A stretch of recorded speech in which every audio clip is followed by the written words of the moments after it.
Hello. Of course, I'm not in frame. Give me a second. I think that should do it. So, it's finally today. That's what I say every day. And today is a special day because I didn't frame this right again.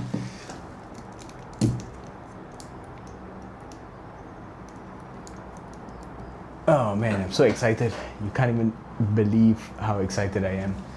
Let me just do a quick mic check. Green light there, green light here. Should be golden or green in this case.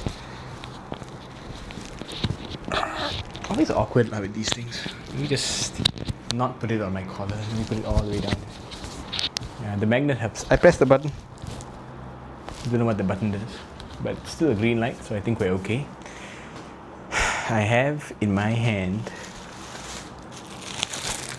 the battery that will help us determine if this was a dud. I mean, it may not be charged. We are witnessing live whether I got the deal of the century or just a paperweight. And we have also, besides the battery, we have the two lenses. So if it's a dud, we put the antique piece of shit lens. I mean, it's not a piece of shit, but it is antique, not very useful. We put that lens on, it becomes a display object. And if it's working, then we put on the little pancake 14mm Lumix lens. Been waiting for this since Sunday, and I've been anxious about this camera since I found out about it on Thursday. So almost a week of camera anxiety. I think my life for the last month has just been camera anxiety, ups and downs, finding deals, not knowing whether I'm going to buy the camera or not, whether it's a good deal, going on the hunt, losing deals, sometimes getting conned. That only happened once. Sometimes getting something good out of it, sometimes breaking cameras. So let's see where this one lies on the spectrum. I also have with me, just in case, an object containing beer. It's a tin can, and whether this is a success or not will determine whether this is a beer of celebration or a beer of condolence. Is that a term? I don't know. So we shall only open the beer can once we determine the state of the camera. So I have the battery here. It says BLS 5, which is apparently the same as BLS 50, just a small capacity difference. So nervous. I'm almost shaking. Let me just make sure it's off, so we don't have like a letdown, an immediate letdown. Oh, why is it not going in? Is it the wrong way? It's not going in. What is going on? That is weird. It's like going in, but the tab didn't want to lock it in. But now it's locked in. I'm a bit nervous now. Okay, let's open up and look at it together as I flip the screen. Shit, come on.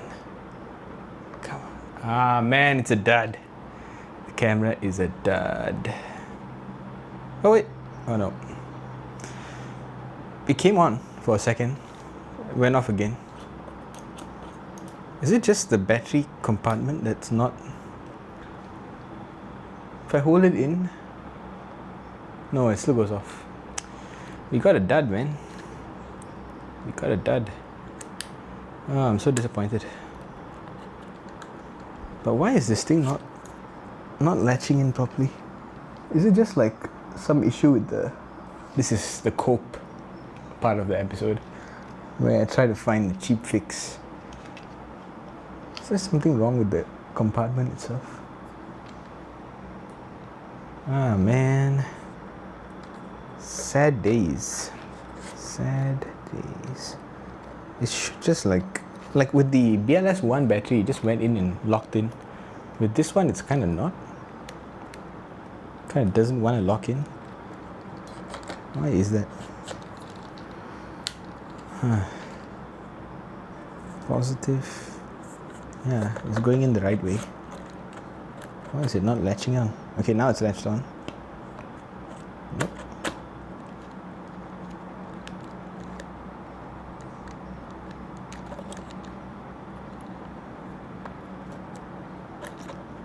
So I'm really not wanting to stay in. Why is that?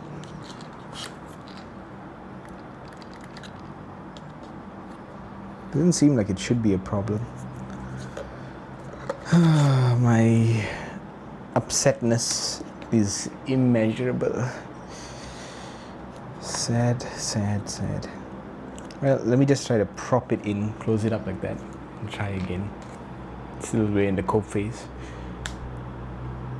Most of life is a cope anyway. Nope, doesn't start. Let us try with the lens, even though that obviously is not gonna work. There is still the odd chance that the battery is not charged up, but I can try it on my pen camera, my EPL1. Lens kind of fires up, and then we get nothing, no readout, blank.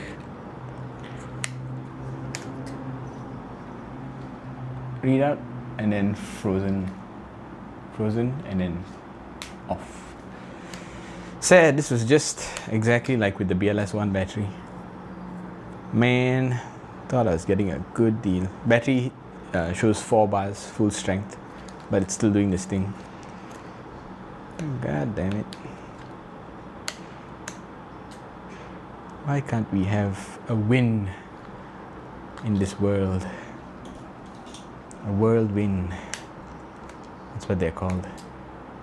Nope. I'm just getting the same old thing.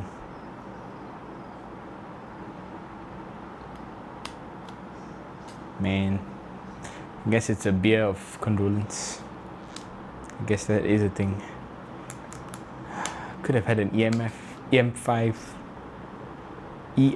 Mark III for 200 ringgit.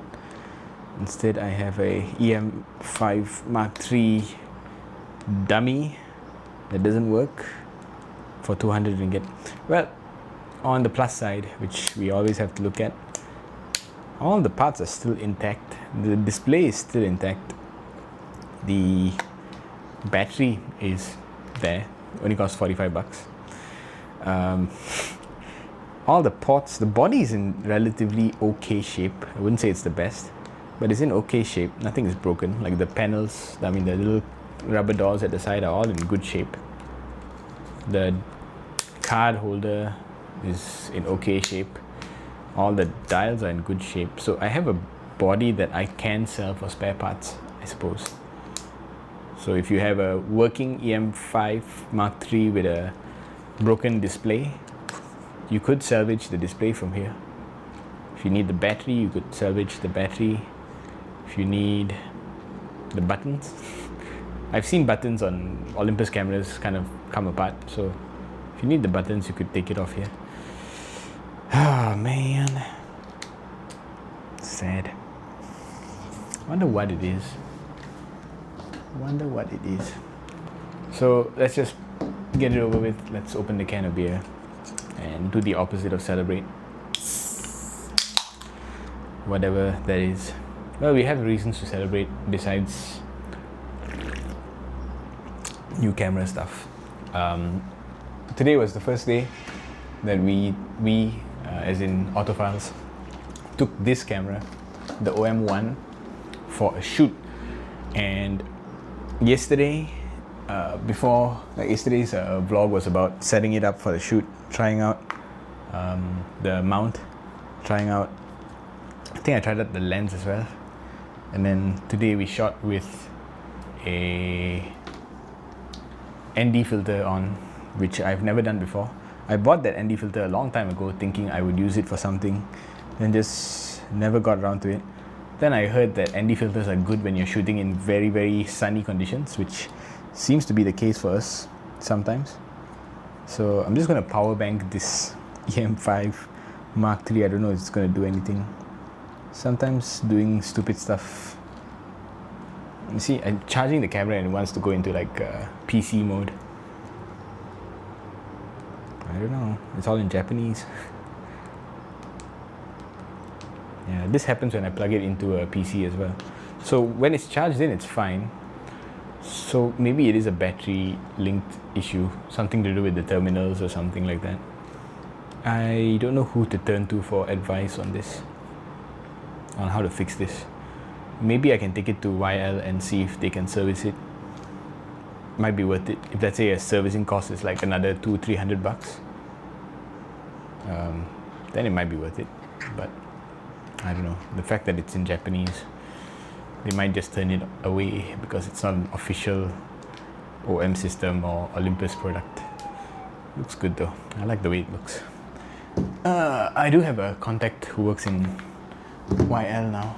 The guy I bought this from. So let me message him and see what he says.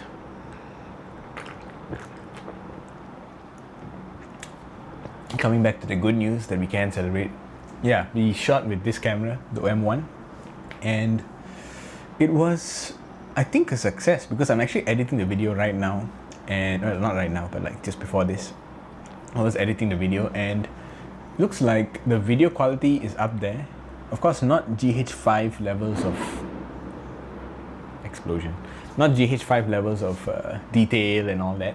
But having done so much research and just trying to get this video to work on this camera to a decent level, I think I've unlocked something that Autofiles has never been able to achieve, which is consistent, good quality video spec. You know, I don't know how else to say it, but like I think I'm kind of getting used to operating a video-centric camera now. Now that I've, not to say mastered, but kind of gotten the shutter speed set and color looking okay. Yeah, so I was going through the footage, and yeah, we did the outside section in 4K because it was a little bit zoomed out, and I wanted the ability to crop in when we were doing the intro at least. So that was in 4K, and then we switched over to 1080 all eye for the rest of the video. Kept it at 25p throughout, so 4K and 1080p in 25p with a 1 out of 50 shutter. Kept it in shutter priority mode. So when the camera needed to adjust, it was changing ISO first, and then only going for aperture, but keeping the shutter stuck at 1 out of 50. Yeah, so pretty good, I would say, the results. Autofocus was pretty damn good, except when we were doing that wide shot, I think because there were two faces in the screen, and it was also, I think subject detection was set to car, so we had the car there and we were kind of standing next to it, so I think there was a little bit of pulsing, deciding which face to focus on. Sometimes we were not on the same plane of focus. Well, it's not so bad, like you can only notice it when you crop in. So when I cropped in to show Bo talking and then crop in to show me talking, it was a little bit pulsy. Then you could like see like, oh okay, it's not really completely in focus, it's going in and out a little bit. So it's not Sony level of autofocus for sure, but it was not bad.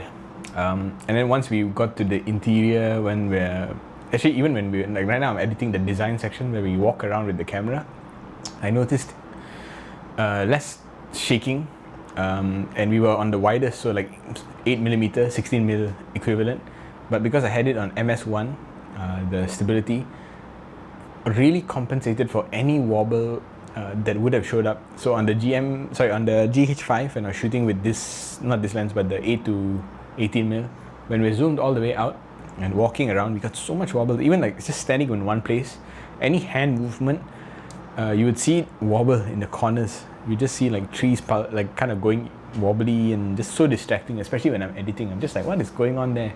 And then I tried to stabilize it within Final Cut. Even in DaVinci, it just never could get it to look right. Because if that is not wobbling, then then when you stabilize it, like the center will start to wobble. So it's just like so distracting every which way you try to cut it. Whereas when I'm on this camera with MS1, which is both IBIS and a digital stabilization algorithm, wow, no wobbling at all. Very impressed by that. So it definitely did solve that. And what else did it solve? I've been shooting, we shot in the morning around 10:30 all the way to I'd say 12 plus. And then after the shoot, I went to shoot even more photos of the car, a bit of B-roll, and I thought I lost some of the footage. I'll get into that later, but yeah, so I reshot a couple of scenes without Bo, because I thought I'll get into it right now, because I thought I lost the intro, the opening scene. Like, I was so like sure that we recorded it, but then when I went to play back, I was like, it's missing, it's not there. So I reshot that nearby in a car park on the way back. But then when I got home, all the footage was there. And it was so strange. I think because when you're in certain modes, it wants to save in different card slots. I don't know what was going on there. Yesterday, just before going to sleep, I kind of reset all the card slots, and like, okay, video goes in this card, and then photo overflows from 1 to 2. And then this morning, it was just like a bit confused. So I couldn't preview the footage properly. But yeah, when I got home, the original clip with Bo was still there. So I didn't have to reshoot. But anyway, what I was getting at was, shot the video, shot some B-roll, shot some photos, reshot a little bit of intro, came back, and the battery was still at 60%. One single battery can handle 2-3 hours of shooting. Not continuous, but mixed shooting, a bit of photos, a bit of video. Yeah, very impressed. Right now, it still says 67 minutes of recording battery life left, and 40 minutes of recording on the card left. So yeah, very impressed. I don't think I cleared the memory card yet. So yeah, nice. So also what I was getting at is, even though there is some weirdness with how it's saving the videos to the cards, I would say that that has not become an issue. I would also say that the battery is really good. So the battery problem on the GH5, where I had to carry 3 to 4 extra batteries, is gone. I don't even think I need to get a second battery for this. I will just continue to use this single battery until it gets to maybe the battery doesn't hold its charge anymore. Then I'll consider buying a replacement battery. They're a little bit expensive, like $500. I've also seen that 3 battery grips are available. First one is on YL camera, and it's a second-hand unit with the battery. So battery holder and the battery grip, so the vertical grip and the battery included, original battery, 888 ringgit. So a little bit steep, but the battery itself, brand new, is 500 ringgit. So it is a quote-unquote okay deal. Then you also have, I think from Boeing Photo, which is a Bangi-based camera shop. They have a new old stock battery holder with no battery inside. They're selling that for 500. So while it is cheaper than the combo on YL, it doesn't come with a battery. Of course, you can go and buy a third-party battery. This BLX1 battery, I think third party is something like 90 ringgit or 80 ringgit. Could be a little bit less than that. So that could come up to a lot less money. So inside $600, you get a third-party battery and a battery grip. Solves some issues there. And there's also a guy on Carousel selling his battery grip alone for $600. So that seems like the worst deal of the 3. I think the battery grip by itself, brand new, is a little bit expensive, and the battery itself, brand new, is 500 plus ringgit. So I don't think it's a priority right now. I will look into it, but I think on the list of upgrades, that is very, very low on my list of upgrades. I don't feel like we need a battery grip at all. Even for my photography users, even for my photography, I don't think a battery grip is going to add any value. I quite like the grip on this. It's not the best with heavy lenses, but yeah, we'll get into that some other time in the future, because it's not like the battery grip is going to disappear from the face of the earth if I don't buy it like now. And it doesn't really excite me. Like the moment I got my battery grip from my GH5, yeah, I did use it quite a bit, but I also felt like it was getting in the way. Like, I didn't like how bulky it got with the battery grip, but at the same time, whenever I didn't have it on, I felt like I was missing out. So I don't want to create that scenario for this camera where I'm like, should I shoot with the battery grip or not? Because right now I'm really digging how compact this setup is. Of course, having a battery grip would make it more versatile, but I think battery grips really, they really come into their own when you are doing a lot of portrait photography. You know, if you're doing professional work, maybe it makes a lot of sense. But I can't see it improving my personal workflow at all. Just it would get in the way, I think. The other thing I was considering is a cage. There are not a lot of cages for the OM1. I think there's one or two by Small Rig. And it's kind of a cute cage. It's kind of like doesn't get in the way of the handle. It goes around the lens area and takes up space on the right side.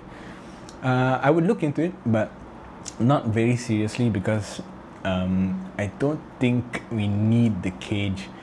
Cage might be good for adding like lights onto the camera, like a little modular light or something like that. But looking at today's setup, how we shot in the daytime, it was perfectly fine. Even with the ND filter on in the interior of the car, we didn't have any issues. The camera was not boosting to like crazy levels of ISOs. When I did observe, sorry, really gassy because of the beer. When I was observing some of the darker shots, we were still at like 2500, 3000 plus ISO level, which is still okay. I didn't see it go even to 8000. I don't even think it went to like 6000. I guess in daylight it's completely fine, even with the ND filter. Yesterday I put the ND filter on one of my older lenses and shot, and it was a bit of a problem there, but I was shooting at night indoors. So it is a problem when you cut out so much light from the nighttime. But if you're out shooting in daytime, and I would say 99% of the time we are shooting in daytime. Only the podcast episodes, when we used to do it in a studio, that's when it was dark. But yeah, we don't really do those anymore. We will restart the episodes sooner or later, but we will use lights, studio lights, when we get to that juncture. For now, not a problem at all, and the cage doesn't seem that necessary. Bo didn't seem to have a problem carrying the heavy lens, the 8 to 18mm, with this camera. In fact, his shots didn't look unstable at all, and then with that 16mm equivalent was more than enough to capture the whole car, and the stabilization was great in the video. So yeah, people saying that the OM1 is not a video-centric camera, they have a point, but it's not bad, man. I'm getting better stuff out of this than I did with the GH5. No more crazy pulsing, no more wobbly corners, no more battery swaps. And now that I set it up with that color code and all that, and custom settings, no more weird colors, I guess. No more weird omlog shit.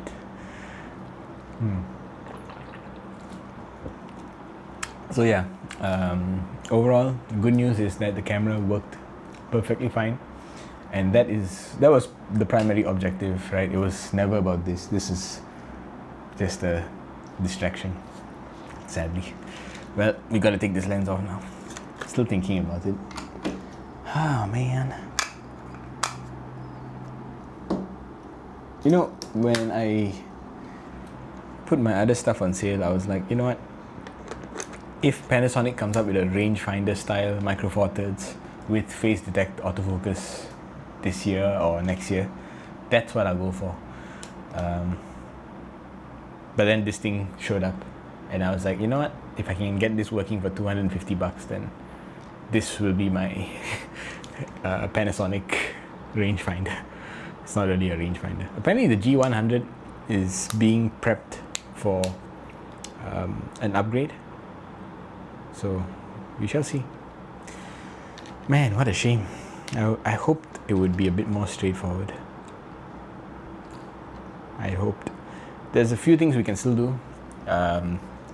We can plug this into a computer. I use my PC upstairs and try to get a firmware update to reset that. I don't think it'll do anything. It doesn't seem to work with my Mac. There's some permissions issue, and there's no straightforward answer on how to give the Mac permissions to update the camera's firmware through the OM workspace software.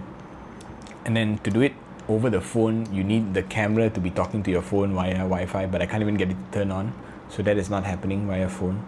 So via Windows, it could be a thing. Felt like it was getting warm, but I guess not. Yeah, so we'll try out that, and if it works, I'll give you an update tomorrow. Go upstairs right now and do it. Besides that, what else? Yeah, let me also conclude my whole like shoot with this camera. Remember yesterday I was talking about maybe get the 9mm to complement, or even get a 12-40 f2.8 or one of those other like useful zoom, good zooms with a fast lens kind of thing. What am I talking about? Fast lens with a zoom that is usable. That's what I'm saying. So I was like, yesterday I was talking about, oh my god, let me just clarify. Yesterday I was talking about either getting a 12-35 or a 12-40 or 12-60 zoom, like upgraded zoom lens. So not the kit lenses, but something with a f2.8 speed setting, aperture value, whatever it is.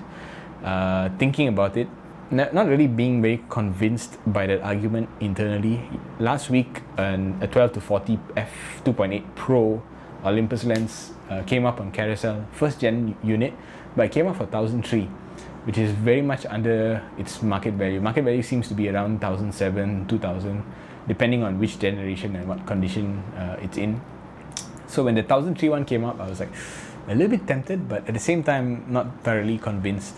But today I kind of debunked myself a little bit, because I was thinking about it yesterday when I was packing my lenses, and I was like, what do I need for video?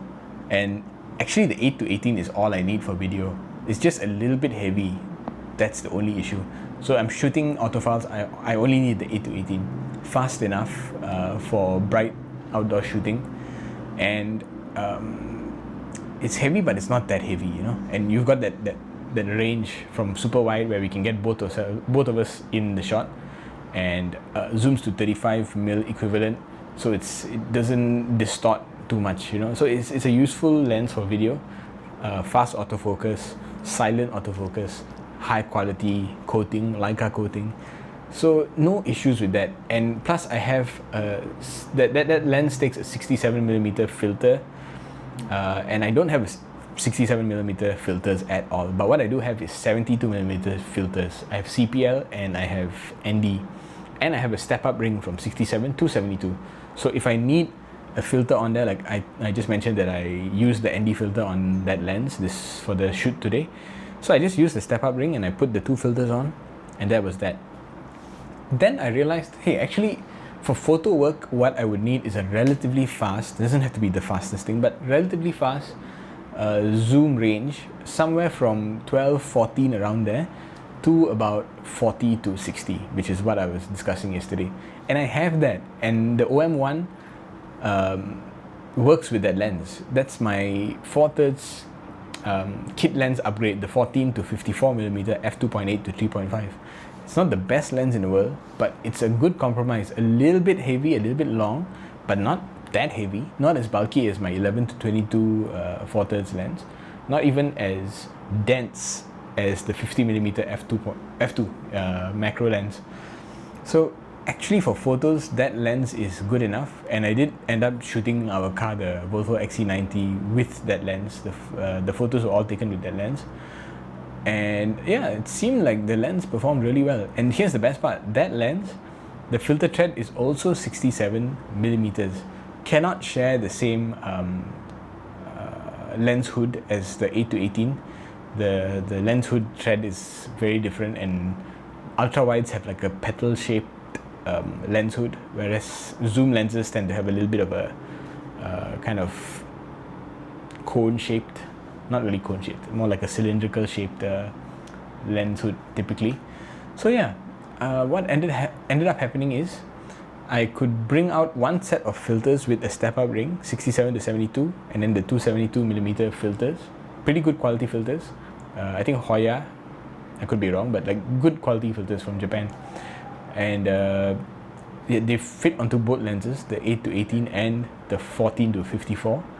My entire photographic focal lengths were all covered. So I have f2.8 at the widest end, and I have 14mm f2.8 for exterior photography landscape, but I usually zoom in a lot when I do exterior photos, and all the way to 54, which is equivalent about 110mm zoomed in. Yeah, So I could just like bring out these two lenses, one set of filters, this camera, and I'm set everything I need. In fact, now I'm wondering if I need so many primes. That's a debate for another time.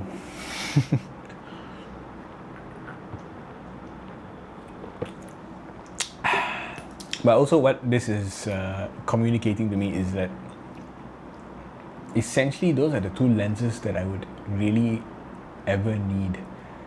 Those two telephotos, and I guess this prime. I really like this prime for whatever reason, for this kind of like one-on-one solo videos. I think it gives me the best possible results. Blurred out background, nice coating, so it looks 3D poppy. That's the term everyone uses.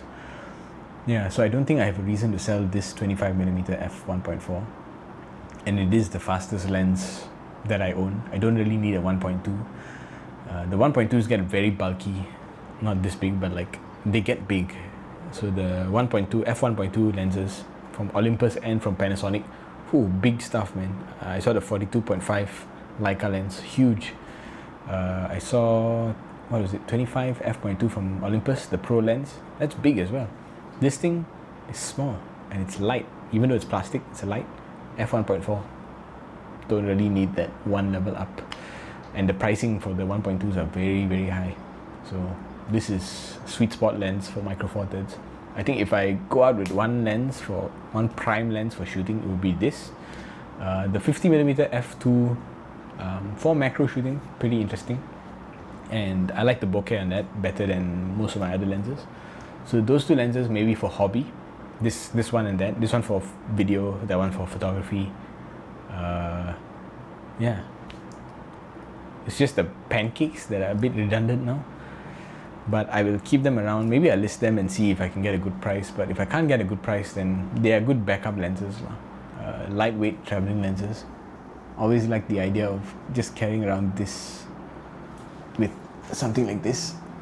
But also now a GM1 is available and a GX85 is available for under $2,000. So pair that up. But I always wanted to pair this with this. Ain't happening. Okay, this video has gone on for far too long. Thanks for watching. Bye bye.